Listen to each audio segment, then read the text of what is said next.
Nangma Valley, a hidden mountain valley at 4,000 meters above sea level, deep in Pakistan's Karakoram. Nicknamed the Yosemite of Pakistan, its immense granite walls have been in my mind since I first came to Pakistan, 4 years ago. I promised myself that I would visit it one day, and now is the time.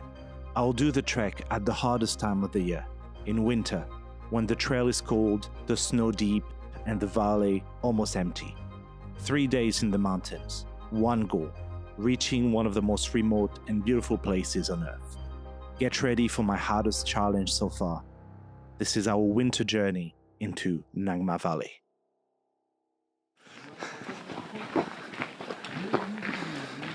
Hello! Well, good morning.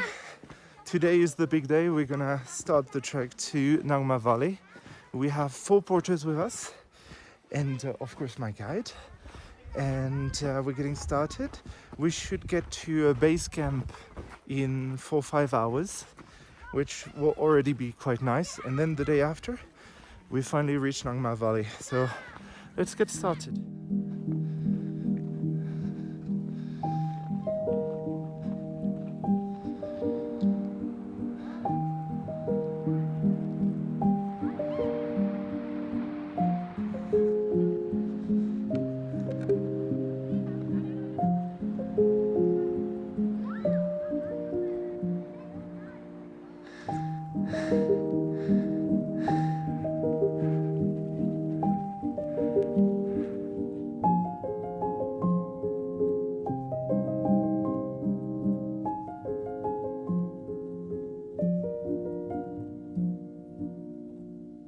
So we've barely started the trail. We've done canyon, got up, and now we're at the beginning of the trail proper. I think I'm starting to get acclimatized because it was a bit hard, but it was not too hard. So we did a little stop already to catch our breaths. But already the landscape is starting to be beautiful with beautiful mountains.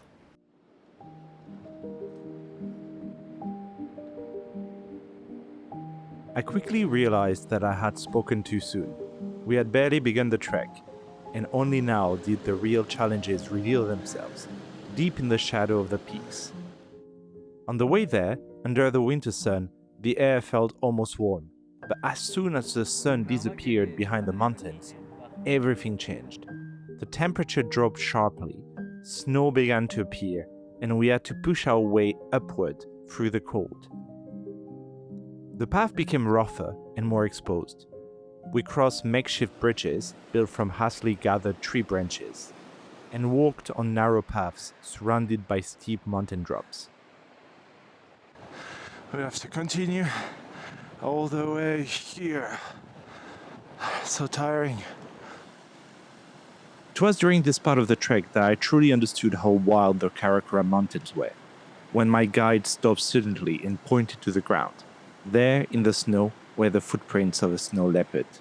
In these young mountains, still spared by mass tourism, only shepherds and the occasional lonely trekker disturb the silence of the valley, making it a safe haven for a lot of wild species. Along the way, we passed a few small summer shelters, built by locals for summer, when they bring their cattle up to the high pastures. Beyond that, there was nothing. Only raw, untouched, and diluted wilderness. Wilderness must be respected, because it can be both beautiful and terrible. We had a reminder of that soon enough. While we were going up, we heard a deafening sound, high up in the mountains, as if someone had shot rounds with a gun. What followed was a massive avalanche. While it was far and the snow being displaced wasn't a big danger for us, we hid behind a rock in order to avoid being swept away by the wind. Thankfully, no one was hurt by the avalanche. It was still an impressive and terrifying sight to witness. For my guides, it was a usual occurrence, and they were not overly concerned. It didn't take us long to get back walking, and while nature had proven that it was dangerous, as the mountains started to reveal themselves, I couldn't help thinking that God, it was also gorgeous.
So we have arrived at the base camp.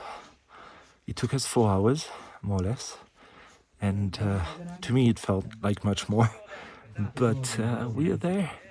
The porters are preparing the place to put the tents, etc. Because right now there is a lot of snow. So I think now we can just kind of rest a little bit, get warm, maybe change clothes because I'm drenched, and yeah, enjoy the scenery.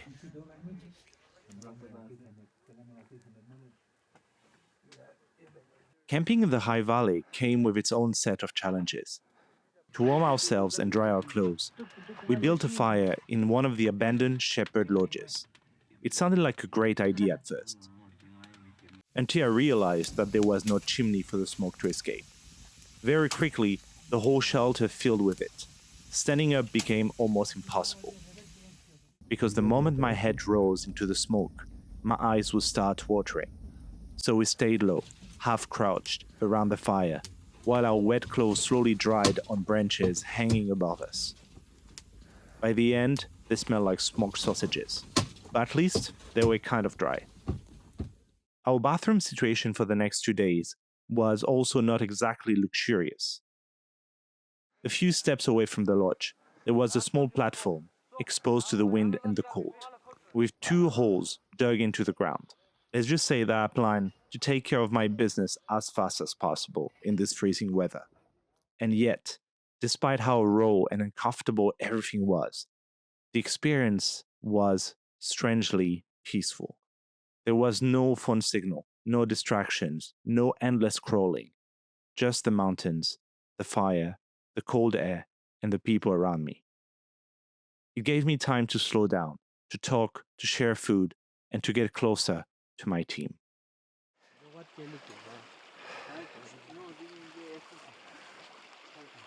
For dinner, we had carried a mix of ingredients with us, along with a small gas stove. For water, we used a nearby stream, clear and cold enough to cook with. And after a long first day of trekking, in the middle of that wild valley, we prepared a proper feast. It was simple, it was freezing, but somehow it was perfect. So I'm in my tent. We just had dinner. The sun is setting, it's getting cold. What is good is that my sleeping bag is very warm. So my guy told me it is what the army uses, and it works pretty well. But I mean, I do expect the night up here at 3,500 meters to get very cold, maybe minus 15, minus 20.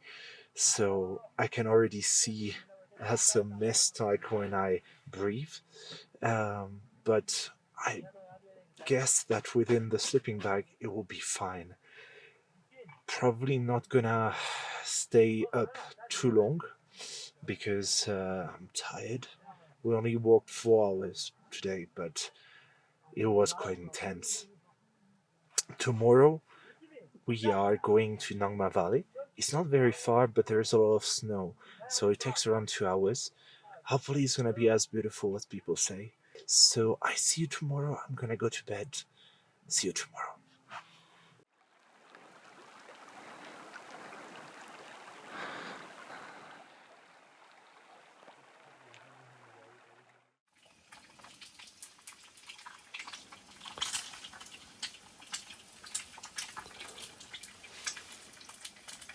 I slept decently, I would say.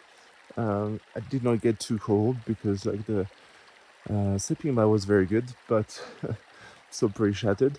So I'm gonna get some breakfast and then hopefully we're gonna go to Nangma. And what is good is that the sky is blue. It's sunny for now, at least. So I think we're gonna get some very nice footage.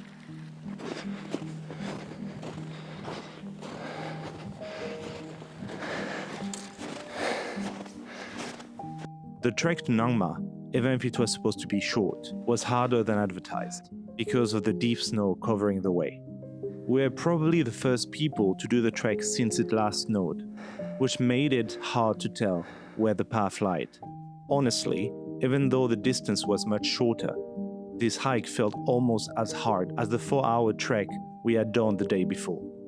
And I quickly understood why most people come here during summer.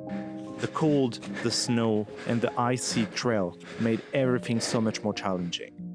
But at the same time, they gave to the valley a completely different kind of beauty.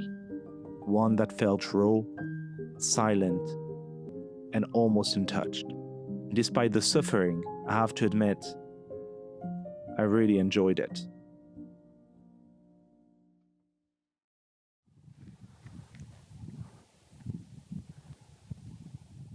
I didn't expect to see so much snow. Like it goes like kind of not knee deep, but it's pretty deep, so it makes walking very slow and very tiring. Yeah, but we're getting there. We still have like a little hill to go, and then according to Mohajid, like it's supposed to be easier. We'll see. We'll see once we get there. It still took us a little while to reach the heart of the valley, as the snow continued to deepen and my stamina was quickly depleting. But just when we were exhausted, freezing, and almost ready to give up, we finally arrived. Nangma Valley in all of its snowy majesty.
Okay, we finally arrived to Nangma Valley. The last bit was, I really thought I would not be able to do it. It was kind of at the limit. I guess at this point it's just the mental, but yeah, we finally have the view on Nangma, which is very impressive. What's a bit annoying is there is no path anymore, and it would be a bit dangerous to continue because there's a lot of snow, so you don't know what's under it. So we're still like a bit further away from where people would usually finish that trail. But to be honest, it doesn't really bother me because it's already beautiful, and with the drone, pretty sure we got better views than people walking there. We had planned originally to stay longer, but it's quite cold and it's gonna be difficult to go back. It's gonna take a long time because on the way down it's gonna be a bit slippery, so we have to be careful. So we're just gonna eat quickly and then get back in direction of the base camp.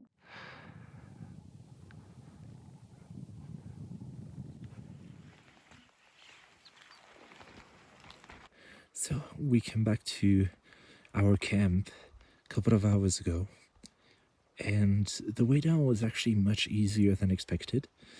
It still took us like 2 hours and a half, but it wasn't as tiring as going up. I don't know if the cooks just wanted to celebrate like us going to Nangma or not, but we had so much food. But now I'm starting to get the after effect of walking so much and the altitude and everything being, you know, wet. So I'm quite cold, so I'm in my tent. And I'm so ready to sleep already. I'm so tired. Tomorrow we're going down. It's going to take maybe 3 hours. And then we will be back in Kande, which was the village from which we started. I will be able to have a very nice hot shower. So that's pretty much it for this episode about Nangma Valley. I hope you enjoyed it. If so, don't hesitate to like, subscribe, share the video, and I will see you very soon for more adventures in Pakistan. Tschüss.